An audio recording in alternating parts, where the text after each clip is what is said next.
Hola, me llamo Aina y soy una de las profesoras de Exitae del área sanitaria. En este vídeo vamos a ver los procesos de transporte celular. ¿Exactamente qué es eso? Bueno, pues lo que vamos a ver es los mecanismos por los cuales los iones y las moléculas van a poder entrar dentro de la célula. ¿Por qué es importante que sepas en qué consiste el transporte celular? Bueno, pues porque dentro de las células van a tener lugar diferentes procesos, como por ejemplo la nutrición celular.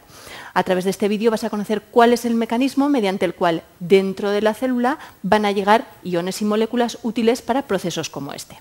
Entonces, vamos a hacer un recordatorio viendo cuál es la composición de los líquidos dentro y fuera de la célula. Como ves, en esta imagen lo que tenemos son las diferentes concentraciones de diferentes iones. En primer lugar, vamos a ver el ion sodio. ¿Vale? A nivel extracelular, ¿vale? Lo que estáis viendo es que la concentración es de 142 milequivalentes. ¿Esto qué significa? Que la concentración es más elevada fuera de la célula que dentro de la célula, donde solo vamos a tener de 10 milequivalentes por litro. Otra de las moléculas de los iones que es importante controlar es el potasio. Y vemos que a diferencia del anterior, fuera de la célula solo tenemos 4 milequivalentes y dentro es donde tenemos la mayor concentración de potasio. Lo mismo nos va a ocurrir con otras moléculas y con otros iones. Por ejemplo, vamos a prestar atención a las proteínas. Tenemos que fuera de la célula, lo que hemos dicho, a nivel extracelular, tenemos unas concentraciones de 5 milequivalentes y dentro de la célula la concentración es mucho más elevada. ¿Vale? Estas diferencias son extremadamente importantes porque lo que nos van a permitir es un correcto funcionamiento de los mecanismos de supervivencia de la célula. ¿Vale? Vamos a ver la siguiente imagen y lo que estamos viendo aquí es una célula. ¿Vale? Estáis viendo de forma esquemática cuáles son los componentes de la célula. Muy importante. Tenemos el núcleo dentro de la célula y tenemos también una membrana citoplasmática que es lo que va a envolver la célula. ¿Qué tenemos que saber de esa membrana? Bueno, pues vamos a verla aquí. Lo que tenemos que saber de la membrana citoplasmática es lo siguiente. Es una bicapa lipídica. Entonces, vamos a ir dibujando. Tenemos dos capas, como hemos dicho, estos dos conceptos. Una bicapa lipídica estará formada por fosfolípidos. Vamos a ir dibujando los diferentes elementos en diferentes colores y que lo vayáis viendo. Tenemos todos los fosfolípidos colocados en la membrana. El círculo corresponde a la cabeza de la molécula y la parte de aquí es la cola del fosfolípido. Tenemos la cola y esta parte de aquí será la cabeza. Es la cabeza polar. ¿Vale? Siguiente, hemos dicho, los glicolípidos. ¿Vale? Los vemos en verde, van a estar colocados atravesando la membrana y además estarán unidos a diferentes moléculas lipídicas. Por ejemplo, tendremos también moléculas de colesterol por aquí en nuestras membranas. Y finalmente las proteínas, que es lo que nos resulta más interesante en este sentido. Las tenemos marcadas y subrayadas para que las veáis. ¿Vale? Vamos a encontrar diferentes tipos de proteínas. Vamos a encontrar unas proteínas que van a ser proteínas de canal, ¿vale? Que van a atravesar toda la membrana y van a dejar, como veis en el dibujo, un espacio acuoso por dentro. ¿Vale?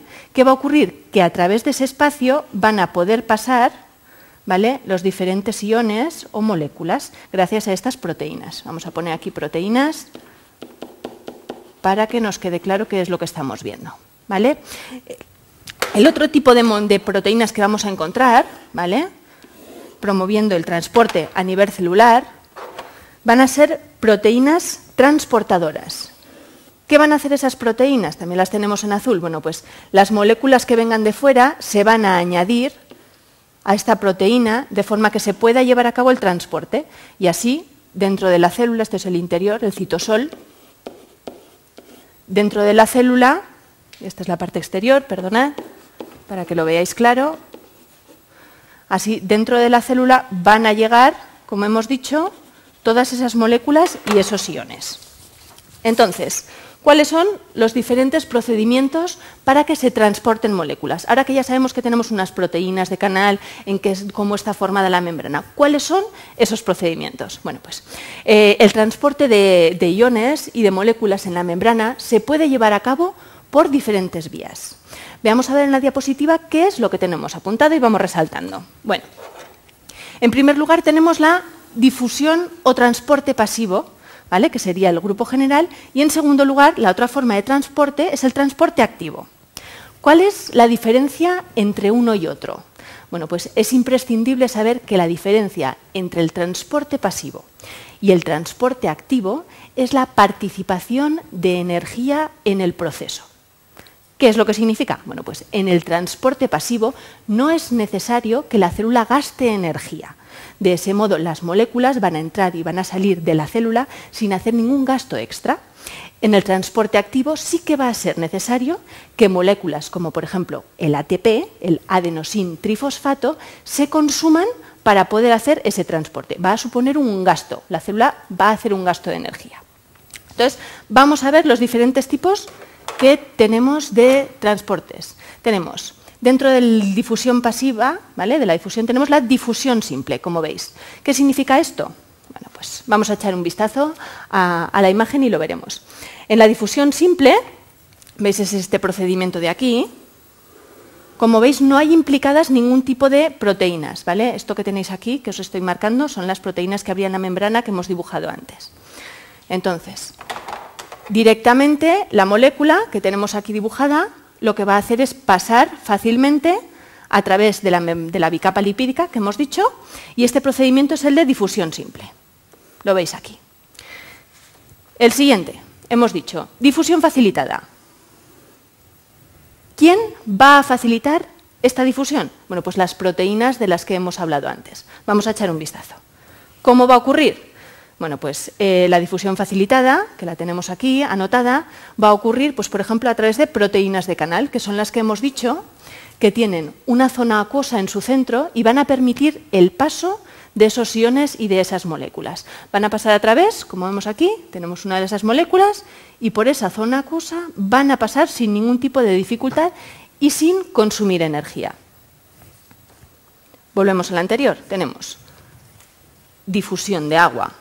¿Cómo va a ocurrir? Bueno, perdonad, la difusión facilitada ocurre por dos tipos de vías. Una es mediante proteínas de canal, ¿vale? Que son las que hemos marcado antes, y las otras son con proteínas transportadoras. Son las que, como hemos mencionado, se van a unir a estas moléculas. Veis que la forma de la proteína se modifica para aceptar la molécula y así van a llegar al interior de la célula. Esos son los mecanismos de difusión facilitada. Y el otro que os resaltaba, el último, la difusión de agua. ¿En qué consiste? Bueno, pues vamos a hacer un dibujo para que lo veáis.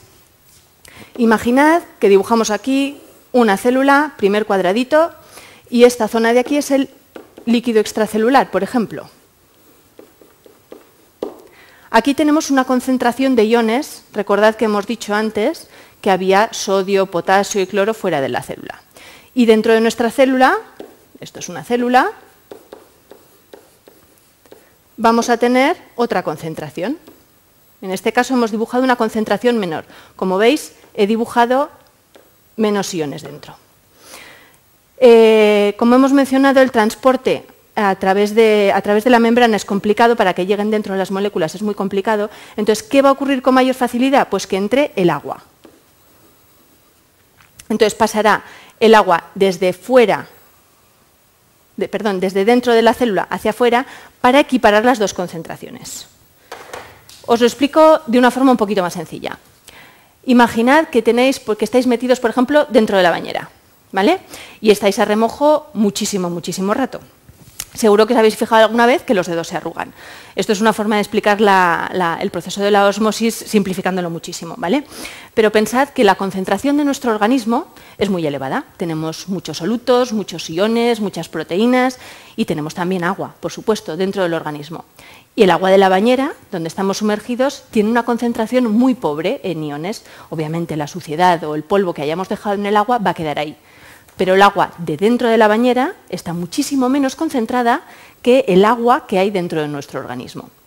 ¿Qué ocurre por eso? Bueno, pues que nuestro cuerpo a nivel, pues eso, de una forma muy superficial, va a intentar meter agua dentro para que se equiparen las concentraciones, para que la concentración de dentro del agua dentro de la bañera y la concentración de nuestro cuerpo se equiparen. Entonces, estamos intentando absorber agua. Eso es lo que estaría intentando pasar, ¿vale? Cuando nos vemos esos dedos arrugados, que parece que nos han quedado encharcados, ¿vale? Podría ser una forma de explicar el proceso de la ósmosis. Y si no, por ejemplo, podemos pensar en cuando metemos una uva pasa dentro de un vaso de agua. Tenemos la uva pasa, está muy concentrada, su concentración de glucosa está muy concentrada dentro de la uva.